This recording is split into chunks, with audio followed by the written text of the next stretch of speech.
దశరథ మహారాజు యజ్ఞం చేస్తే ఆ యజ్ఞపురం నుండి ఒక మహాపురుషుడు వచ్చి ఆయనకు యజ్ఞాన్ని అమలు చేశారు. ఆయనకు సంతానం లేకపోవడం వల్ల ఆ యజ్ఞ ఫలితంగాను ఆ యజ్ఞంలో వచ్చిన అమృతాన్ని తన ముగ్గురు భార్యలకు ఇచ్చారు, కౌసల్య, కైక, సుమిత్ర. ఆ కారణంగా వారు ముగ్గురు గర్భవతులై నలుగురు పిల్లలను కన్నారు. కౌసల్య రాముని కన్నది, కైక భరతుని కన్నది, సుమిత్ర ఎవరిని కన్నది? భరత తీసుకొచ్చుకున్నాం.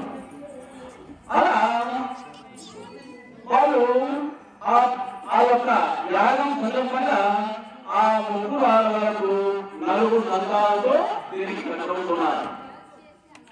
ఈ క్రమంలో ఒక వాళ్ళకు ఒక వయసు అంటే 10 సంవత్సరాల వయసు చేసేసరికి అక్కడికి విశ్వామిత్రుడు వచ్చారు. వచ్చి రాజా, నా యాగం కారణంగా నేను నీ పెద్దవాళ్ళైనా రాముల వాళ్ళనే తీసుకెళ్తాను అన్నారు.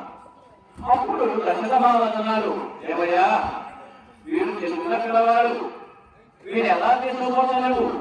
అడవులు ఎంత అందులో అడవులే కదా, ఎదుగుతున్నాయా కూడా నడిచిపోవాలి. ఈ అడవులు అంటే ఎలా తీసుకెళ్తాం స్వామి అన్నారు. నేను పంపను, నాకు రాముడంటే మహా ఇష్టము, రాముడు లేని కూడా నేను ఒక క్షణం కూడా గడపలేను అని చెప్తాను. అప్పుడు విశ్వామిత్రుడు అంటాడు, రాజా నేను మనస్ఫూర్తిగా నీ కొడుకు కమించమని అడిగాను, నువ్వు కాదనుకున్నావు, దాని తర్వాత పదేవసరం అభ్యర్థించబడుతుంది అంటారు. అప్పుడు విశ్వామిత్రుడు మాట్లాడి రాజు కూడా శాంతపడి, సరేరా సరే గారు, బ్రహ్మర్షి గారు, మీరు కోపం తగ్గించుకుని మా రాముడిని వెంట పంపిస్తాము, మా రాముడితో పాటు లక్ష్మణుడు కూడా వెంట పంపిస్తామని చెప్పి ఆయన లక్ష్మణుని రాముల వారిని ఇద్దరు కలిసి తోడుగా పంపిస్తారు. అలా రాముల లక్ష్మణుడు కలిసి విశ్వామిత్రుడు వెళ్తారు.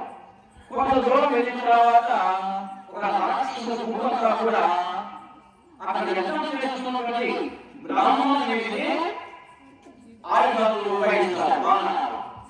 అప్పుడు విశ్వామిత్రుడు, ఆ యజ్ఞం ప్రవర్తిస్తున్న రాక్షసులు వాళ్ళందరినీ సమర్పించేశారు. అప్పుడు రాముడు ఆ యొక్క ధనుస్సులో వారి యొక్క రాక్షసులందరూ కూడా చంపేసేస్తారు. అందుకే రాముడి మాట, రాముడు ఒకే మాట మాట్లాడతారు, ఒకే భార్య, ఒకే బాణం, లేదా రామబాణం, ఏక పత్నీములు, మరొక ఆత్మని ఖండించుకునే వారు, పరిపాలన